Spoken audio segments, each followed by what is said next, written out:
In this video, I will be reviewing project number 2 and helping you determine how to find your starting image.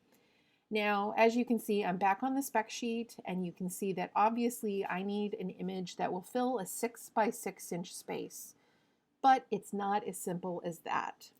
So going back to Canvas and looking at week number 2, August 24th through the 28th, I hope you'll recall that I had shared a number of computer basics with you. And again, the key piece of information that I just shared again is that the image needs to be 6 inches by 6 inches, which is the image size. But it's not as simple as that because we're printing this image out. So the resolution is crucial. So I'm going to go and review resolution for a moment. And I hope that you'll recall that resolution is the number of pixels per inch. Okay, and that's per inch of whatever size your image is. So if it's 6 by 6, you're going to have 6 by 6, 36 times as many pixels, okay, if I'm doing that math correctly. To help you understand, again, the difference between something that has fewer pixels and more pixels, I have that diagram for you where you see something that's low density, okay, so I can very clearly see the pixels, and I can clearly see there are not that many in that 1 inch space, versus something that's high density where the pixels are very, very small, okay.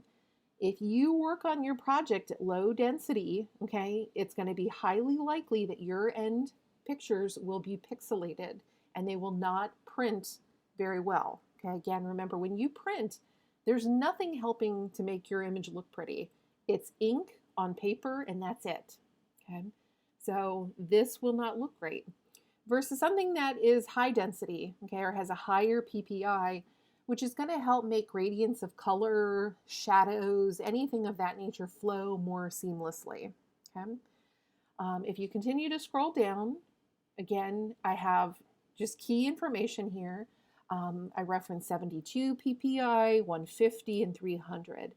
And 72 PPI, or low density, is the web and mobile standard. And you can get away with fewer pixels per inch because you have these monitors and these mobile phones that have screens that really render images beautifully, okay? There is technology on the back end helping it look like that.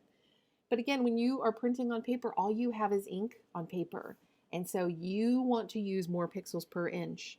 Now, 300 is high quality and it's best for print, and I want everyone to do their best to work at 300. 150 is the bare minimum, okay? It's okay for print, but it's not great. And I allow you to work at 150 only in cases where your subject is perhaps, it's more challenging to find high quality images, okay?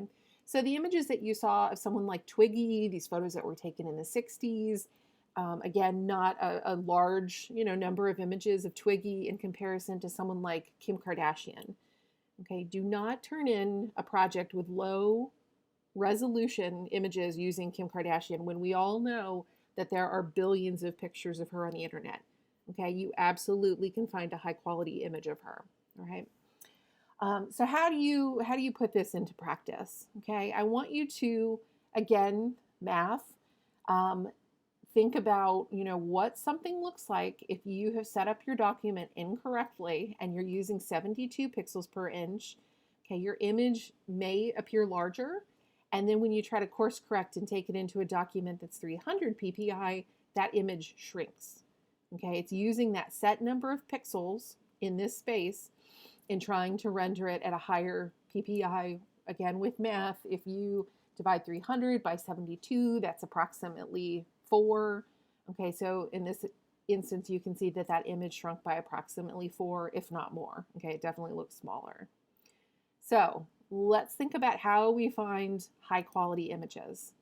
Okay, I know you're all going to go out to the internet and try to find something that you can find while you're sitting in your dorm room on your computer. You certainly it's fine to do that, but if you know that there is a book at the library or a magazine that you have with a picture you want to use, a great idea is also to just go scan it, because you can scan that at a high PPI or a high resolution. Okay. But in this instance, I'm going to assume that you are going out to Google, okay, and you can do a search. All right, so Kim Kardashian, hit enter, and you're going to get your standard Google results. Okay, you want to fine tune this to images, so I'll click that. And at this point, you really have no idea if these are large or small, okay? What you can do to determine what the image size is in pixels is to click it. And if you hover over here, you'll see, actually, I got really lucky. This is a really large image, 4,000 pixels by 2,600 pixels, okay? Now, when you're looking at something in the thousands, you're gonna have a better shot of that working than if you come over and find something else that's, kind of medium sized. Let's see if we can find something small. Okay, this is definitely on the smaller side where we're at 1,000 by 666, okay? So again, these are all sort of interspersed, and this is teeny tiny, 320 by 320. That's going to be a small picture. So if you find yourself butting up against a lot of small pictures, you can fine tune your search by coming up to Tools, Size, and just go ahead and say, filter this by large pictures. Don't send me the small stuff. And you can go through the same steps, okay? So this is a fairly large picture. Okay, and again, you can work through that to find a few that you like.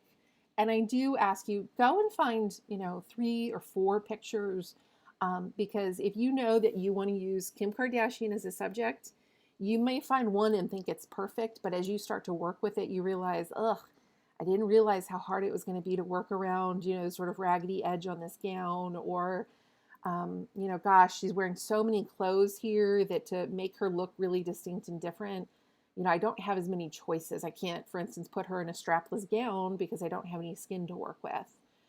So again, choose several.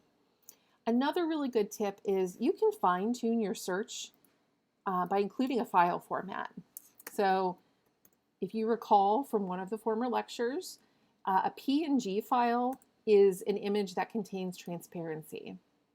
And so you'll see if I do Kim Kardashian PNG, I now have pictures of her on white backgrounds or transparent backgrounds, and this will make it easier for me to separate her from the background, okay?